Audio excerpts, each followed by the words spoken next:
Bismillahirrahmanirrahim. Rabbi shrah li sadri wa yassir li amri wahlul 'uqdatam min lisani yafqahu qawli. Subhanaka la ilma lana illa ma 'allamtana innaka antal hakim wa la hawla wa la quwwata illa billah. Assalamualaikum warahmatullahi wabarakatuh.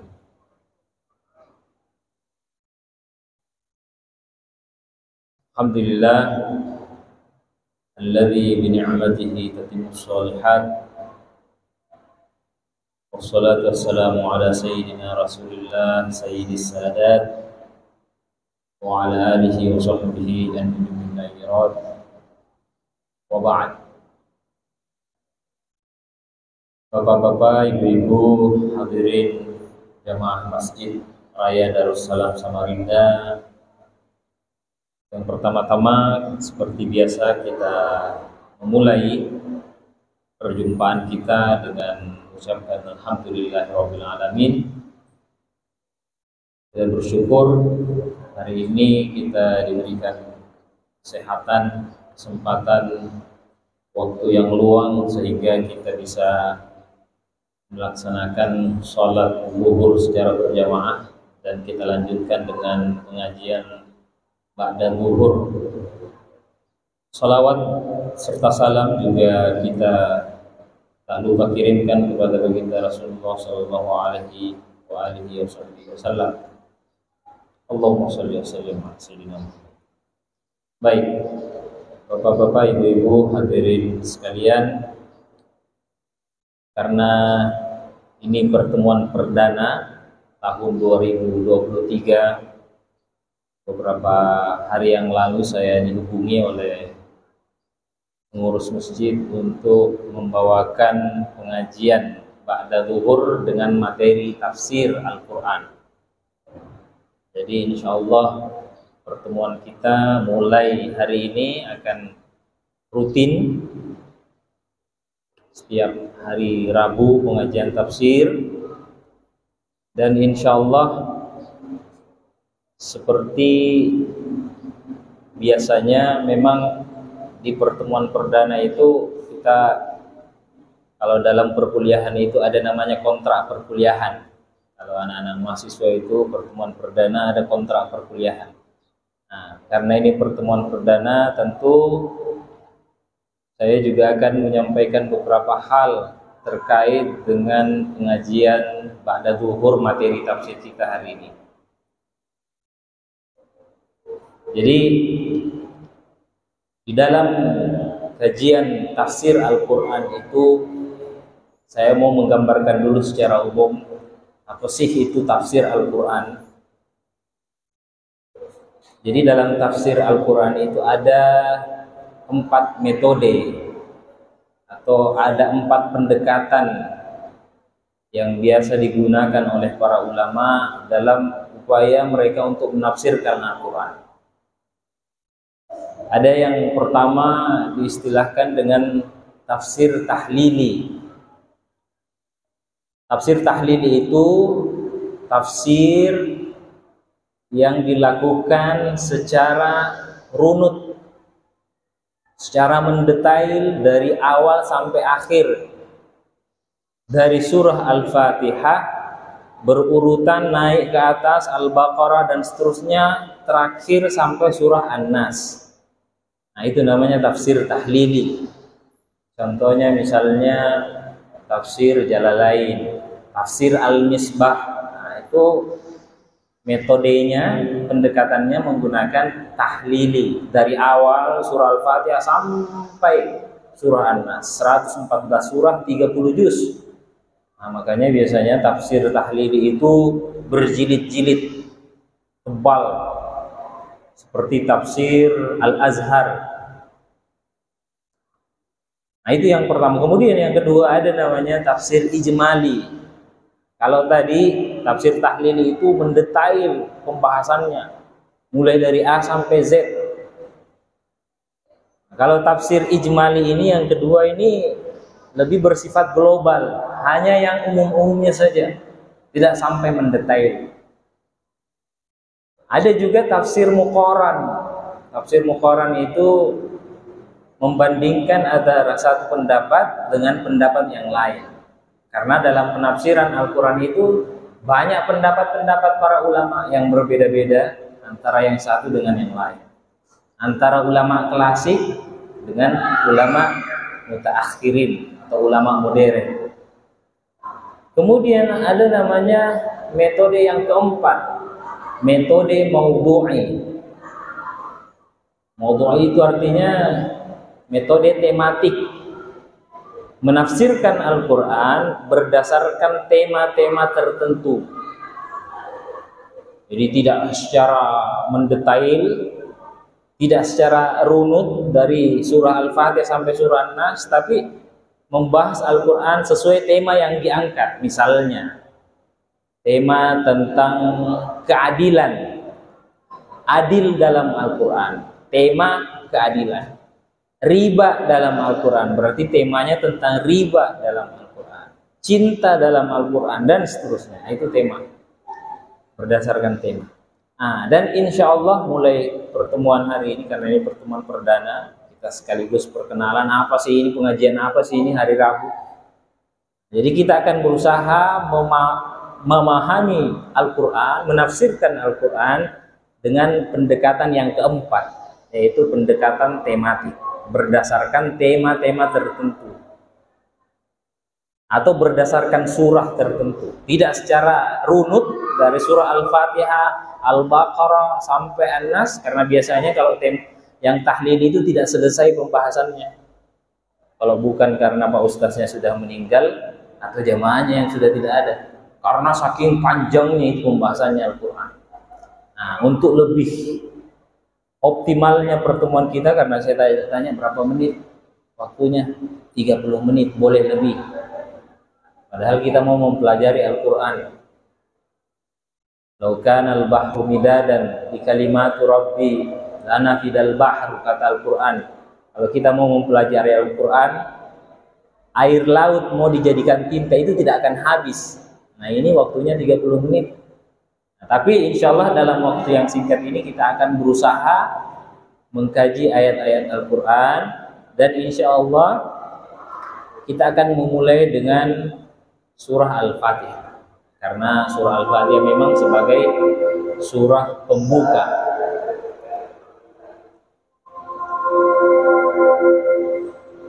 Dan insya Allah setelah surah Al-Fatihah mungkin kita tidak langsung ke surah Al-Baqarah, tapi nanti kita akan pindah langsung misalnya ke tafsir Ayatul Kursi. Setelah tafsir Ayatul Kursi baru kita pindah misalnya ke tafsir surah Yasin. Setelah surah Yasin baru pindah lagi ke tafsir surah Al-Kahfi. Jadi tidak berurutan, tapi kita memilih surah-surah atau tema-tema yang sering kita baca. Karena jangan sampai Al-Quran itu hanya sebatas bacaan saja. Kita setiap Jumat membaca surah Al-Kahfi, tapi kita tidak tahu maknanya, kita tahu kandungannya. Kita setiap sholat membaca Ayatul Kursi, tapi kita tidak tahu maknanya, kandungannya. Alangkah baiknya apa yang sering kita baca, kita juga pahami maknanya melalui pengajian tafsir insya Allah. Dan insya Allah kita juga dalam pertemuan tafsir ini tidak akan membaca satu kitab saja.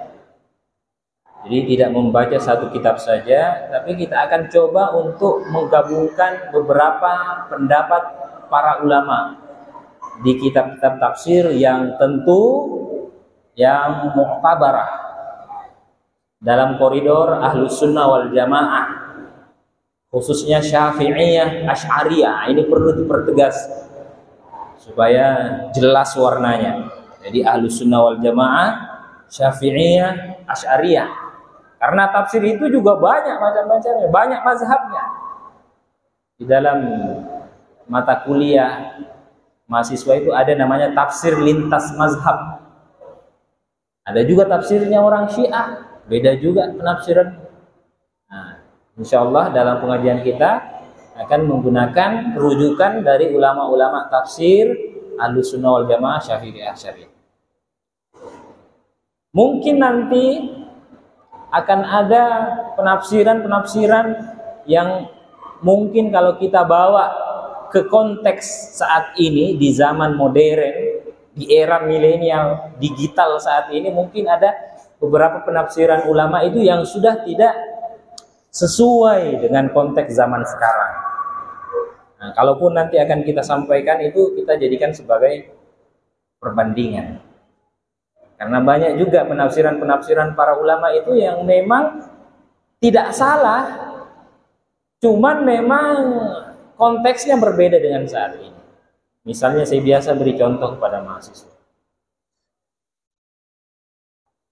Yakadul barqu yakhtafu absarahum kullama adha'a lahum masyafi wa ra'dun wa barqun yaj'aluna asabi'ahum, dan seterusnya. Misalnya itu ulama seperti Jalaluddin As-Suyuti dalam tafsir Jalalain itu, beliau memahami ra'dun, barqun itu petir, guntur, kilat itu diibaratkan seperti malaikat yang naik kuda kemudian dia cambuk kudanya. Nah, itulah yang menjadi guntur, petir dan kilat. Nah, itu dalam tafsir Jalaluddin As-Suyuti, tafsir Jalalain. Karena memang beliau hidup di zaman ilmu pengetahuan belum berkembang seperti sekarang. Jadi petir, guntur, kilat itu diibaratkan sebagai malaikat yang mencambuk kudanya, kemudian bunyi cambukannya itulah yang menghasilkan bunyi petir dan kilat. Karena memang dulu belum ada yang sampai ke atas bulan. Belum diketahui bagaimana penyebabnya terjadinya hujan, belum diketahui bagaimana terjadinya petir dan halilintar misalnya. Nah, sehingga insya Allah kita akan sesuaikan. Karena memang di dalam teori ilmu Al-Quran ada istilahnya itu Al-Quran sholihun likulli zaman wa makan. Artinya Al-Quran itu harus dan memang sesuai dengan perkembangan zaman, harus selalu bergerak dinamis. Al-Qur'annya tidak berubah, diistilahkan dengan thawabit, 114 surah, 30 juz tidak berubah, tetap seperti itu, tapi yang berbeda adalah penafsirannya. Yang berbeda adalah pemahaman ulama tentang ayat-ayat Al-Quran. Khususnya ayat-ayat yang memang memungkinkan terjadinya perbedaan. Nah, seperti yang saya sampaikan tadi, karena perbedaan zaman di mana para ulama itu hidup dan tinggal. Biasa saya contohkan, tentu beda cara penafsirannya orang yang punya karakter yang keras dengan penafsirannya ulama yang punya karakter yang lembut. Coba aja kita bandingkan para ustaz, para ulama yang banyak menafsirkan Al-Quran. Karena perbedaan karakter. Atau misalnya memang ayat-ayat Al-Quran secara bahasa itu memungkinkan terjadinya perbedaan pendapat. Misalnya penafsiran tentang ayat wudu, idza qumtum ila sholati faghsilu wujuhakum wa aydiyakum ilal marafiq, dan seterusnya. Wamsahu biruusikum. Biruusikum di sini ulama berbeda pendapat. Ada yang memahami bi di sini bermakna sebahagian. Ada juga yang memahami biruusikum di sini membasuh kepala ini semuanya. Padahal hanya karena perbedaan biruusikum. Nah, sehingga berbedalah para imam-imam mazhab. Berbeda tata cara wudunya mazhab Syafi'i dengan mazhab Maliki misalnya. Kalau mazhab Syafi'i itu kan hanya sebahagian saja, karena memahami kata bi di ayat ini itu bermakna sebahagian. Basuhlah sebahagian kepalamu, tidak semuanya. Tapi ulama lain mengatakan, oh enggak, itu dibasuh semuanya, karena bi di sini bukan bermakna sebagian, tapi bermakna semuanya. Atau misalnya ayat tentang iddah.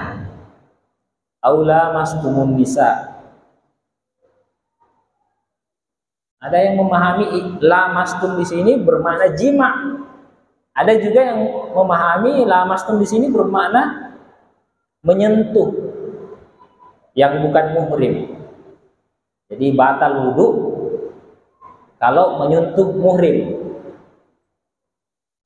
Tapi ada juga mazhab lain yang mengatakan tidak batal wudu meskipun menyentuh muhrim, yang bukan muhrim maksud saya. Nah, itu perbedaan. Nah, jadi para ulama nanti akan kita temukan supaya kita nanti tidak kaget, loh kok ini penafsirannya beda-beda. Ya memang berbeda. Karena para ulama yang menafsirkan berbeda hidupnya, karakternya, lingkungannya. Imam Syafi'i tinggal di Mesir. Imam Malik tinggal di Madinah. Di Mesir itu ada musim dingin, dinginnya dingin sekali. Karena dingin di sana, ya udah. Kalau basuh semua kepala, kalau wudhu, nah bisa jadi nanti dia masuk angin, kena penyakit, misalnya flu. Ya udah karena dingin cukup beberapa helai rambut saja yang perlu diusap. Ya, atau memang karena faktor psikologi karakter seseorang. Nah, inilah yang saya maksud bahwa tafsir itu harus memang bergerak dinamis, fleksibel, mengikuti perkembangan zaman. Ada salah satu definisi ulama tentang apa sih itu tafsir. Jadi kita bahas dulu apa sih itu tafsir. Beliau mendefinisikan namanya Imam Az-Zarqani dalam kitabnya yang berjudul Manahilul Irfan. Beliau mengistilahkan tafsir itu adalah ilmun, suatu ilmu pengetahuan, yubahatsu fihi anil Qur'an al-Karim, yang membahas tentang ayat-ayat Al-Qur'an min haitsu dilalatihi ala muradillahi ta'ala, sesuai dengan dilalah, maksud daripada Allah Subhanahu wa ta'ala. Karena Al-Quran kan firman Allah. Tapi beliau memberikan garis bawah biqadri taqatil basyariyah. Upaya kita untuk memahami ayat-ayat Al-Quran, sehebat apapun kita itu ada biqadri taqatil basyariyah. Itu sesuai dengan kadar kemampuan manusia biasa. Artinya penafsiran itu tidak bersifat benar 100%. Artinya tafsir itu nilainya subjektif. Jadi kebenarannya itu kebenaran subjektif. Tergantung ulama yang menafsirkan. Berbeda dengan Al-Quran. Kalau Al-Quran itu qat'i istilahnya. Qat'i ats-tsubut. Tidak berubah itu Al-Quran. Yang berbeda, yang berubah itu adalah penafsirannya. Jadi tafsir itu adalah upaya untuk memahami kandungan Al-Quran yang merupakan firman Allah sesuai dengan kadar kemampuan manusia. Manusia itu tidak luput dari kesalahan. Satu-satunya manusia yang tidak ada salahnya ya tentu adalah baginda Rasulullah SAW. Selain beliau semuanya bisa salah. Semuanya bisa salah. Nah, itu tafsir ya, tafsir. Kemudian bagaimana dengan Al-Qur'an? Apa sih itu Al-Qur'an? Jadi tafsir Al-Qur'an. Memang begini, harus kita bahas dari awal dulu. Karena ini pertemuannya akan rutin, tidak langsung satu kaligus. Kita bahas dulu dari tafsir, sudah kita jelaskan tadi, sekarang Al-Quran. Apa itu Al-Quran? Nah, para ulama mendefinisikan Al-Quran adalah kalamullah, firman Allah. Harus dipertegas, Al-Quran adalah firman Allah. Nah, karena ini masuk di media sosial. Media sosial ini bisa di-share kemanapun nanti. Karena Al-Quran itu ada yang menganggap, khususnya orang-orang di barat sana, yang menganggap Al-Quran itu buatannya Nabi Muhammad. Makanya mereka itu lebih suka menggunakan istilah bukan agama Islam. Orang-orang penelitian barat itu menggunakan istilah Muhammadinism, bukan Islam, tapi Muhammadinism, karena dianggap ajarannya ajaran Muhammad. Nah, jadi kalamullah, Al-Quran itu firman Allah, Al-Munazzal ala Sayyidina Muhammad, yang diturunkan kepada Nabi Muhammad SAW. Karena ada juga yang mengklaim Al-Quran itu diturunkan kepada selain Muhammad, Nabi Muhammad SAW. Sehingga ada juga istilahnya Al-Quran KW. Ada Al-Quran, misalnya Al-Qurannya Ahmadiyah. Saya pernah membaca Al-Qurannya Ahmadiyah di salah satu perpustakaan sewaktu saya kuliah S3 di Makassar. Di perpustakaan itu ada Al-Quran yang memang redaksinya berbeda dengan Al-Quran yang kita baca. Misalnya, ya bani Adam uskun anta wa zaujukal jannah. Harusnya di situ Nabi Adam. Nabi Adam awalnya tinggal di surga bersama dengan pasangannya Hawa, kemudian turun ke bumi karena melanggar perintah Allah, larangan Allah. Qurannya Ahmadiyah, dia ganti kata Adam dengan kata Ahmad. Jadi bunyinya wa ya Ahmadus kun anta. Siapa yang dimaksud Ahmad di situ? Yaitu Mirza Ghulam Ahmad, yaitu nabinya orang Ahmadiyah. Jadi dia rubah memang Al-Qur'annya, Pak. Bukan waya ada muskuna, tapi waya Ahmad. Ahmad yang dimaksudnya Mirza Ghulam Ahmad, pendirinya Ahmadiyah. Sehingga Al-Quran, saya tegaskan kembali, adalah firman Allah, bukan perkataannya Nabi Muhammad seperti tuduhannya orang-orang barat, yang diturunkan kepada Nabi Muhammad bukan kepada yang lain. Jadi kalau ada yang mengaku bahwa Al-Quran diturunkan kepada saya, sudah pasti dia adalah nabi palsu. Biwasitati Jibril, dengan perantara malaikat Jibril. Karena ada juga firman Allah, kalamullah, yang diturunkan kepada Nabi Muhammad tapi tidak melalui perantara malaikat Jibril. Apa itu? Hadits qudsi. Hadits qudsi juga firman Allah, tapi biasanya diturunkan kepada Nabi melalui mimpi atau melalui ilham. Tidak seperti ketika Al-Quran diturunkan yang ada biasanya seremonialnya dalam tanda kutip, ya. Jangan sampai nanti ini katanya Al-Quran diturunkan ada juga seremonialnya.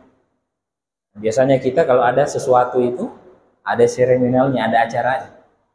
Al-Quran diturunkan kepada Nabi Muhammad melalui perantara malaikat Jibril.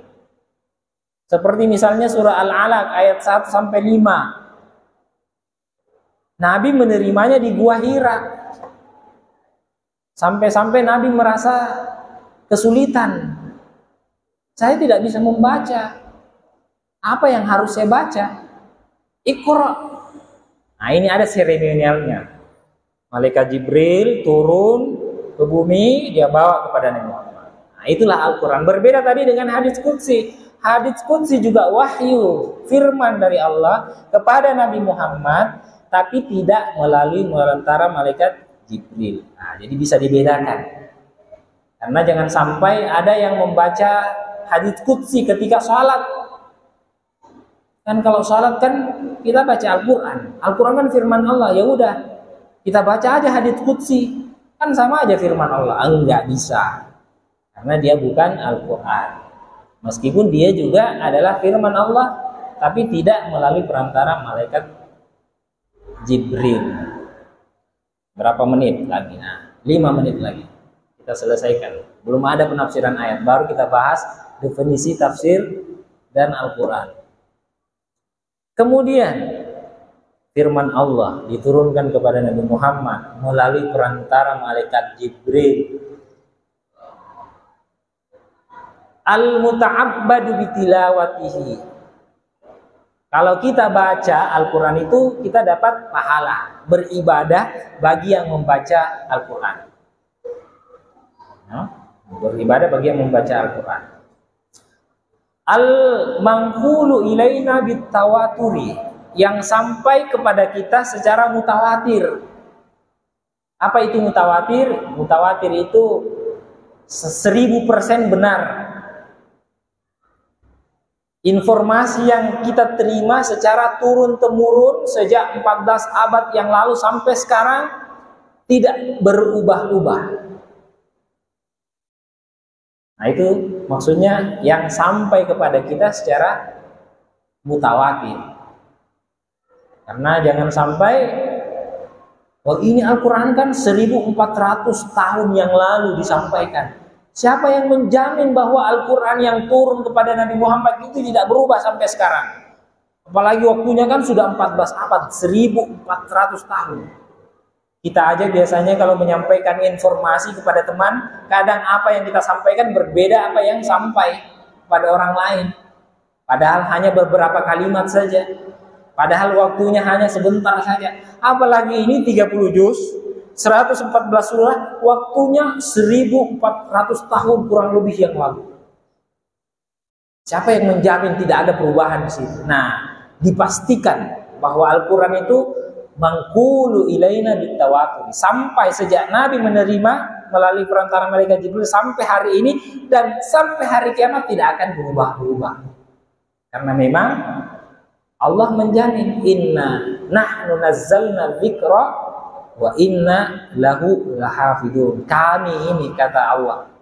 Siapa yang dimaksud kami di sini? Ada Allah, ada malaikat Jibril, ada Nabi Muhammad, ada para sahabat, para tabi'in, tabi'in, ada para ulama, para habaib, ada para penghafal Al-Quran. Nah, sekarang banyak sekolah-sekolah penghafal Al-Quran. Nah, itulah yang menjaga Al-Quran dari perubahan. Berbeda dengan, mohon maaf, kitab suci umat yang lain, yang memang banyak perubahan di dalamnya. Al-Quran, kitab suci, bitawaturi, sampai kepada kita secara mutawatir. Kemudian yang terakhir, Al-Quran itu al-mabdu'u bi suratil Fatihah, yang dimulai dengan surah Al-Fatihah dan diakhiri dengan surah An-Nas. Nah, seperti yang kita baca sekarang, urutan yang kita baca sekarang Mushaf Utsmani. Nah, jadi sudah jelas bahwa Al-Quran itu adalah kitab suci firman Allah yang diturunkan kepada Nabi Muhammad melalui perantara malaikat Jibril, yang sampai kepada kita tidak ada perubahan. Begitu yang diterima oleh Nabi, begitu juga yang kita terima sekarang. Kemudian kita beribadah ketika membaca Al-Quran, banyak pahala yang kita dapatkan. Dan Al-Quran itu dimulai dari surah Al-Fatihah dan diakhiri dengan surah An-Nas. Nah, itulah sebagai prolog pembukaan dari pertemuan pengajian ta'lim materi tafsir kita hari ini. Insya Allah kita akan lanjut mulai penafsiran surah Al-Fatihah di pertemuan yang akan datang. Semoga semuanya sehat afiat, kita bisa berjumpa kembali. Kita sama-sama mengakhiri pengajian kita dengan berdoa kepada Allah, semoga kehadiran kita dicatat sebagai amal jariah, pemberat timbangan kita di hari kemudian, dan semoga kita akan mendapatkan syafaat dari baginda Rasulullah SAW di hari kemudian. لهذه النية وعلى كل صالح. الفاتحة. أعوذ بالله من الشيطان. آمين آمين آمين. أعوذ بالله من الشيطان الرجيم. بسم الله الرحمن الرحيم. الحمد لله رب العالمين. صلى الله على سيدنا محمد وعلى آله وصحبه وسلم. ربنا تقبل منا إنك أنت السميع العليم وتب علينا إنك أنت التواب الرحيم واغفر لنا إنك أنت الغفور الرحيم. اللهم ارحمنا بالقرآن واجعله لنا إماما ونورا وهدى ورحمة. اللهم ذكرنا منه ما نسينا وعلمنا منه ما جهلنا وارزقنا تلاوته آناء الليل وأطراف النهار. ربنا آتنا في الدنيا حسنة وفي الآخرة حسنة وقنا عذاب النار. صلى الله على سيدنا محمد وعلى آله وصحبه وسلم والحمد لله رب العالمين. تقبل الله منكم. Saya akhiri, wallahul hadi ila shiratal mustaqim. Assalamualaikum warahmatullahi wabarakatuh.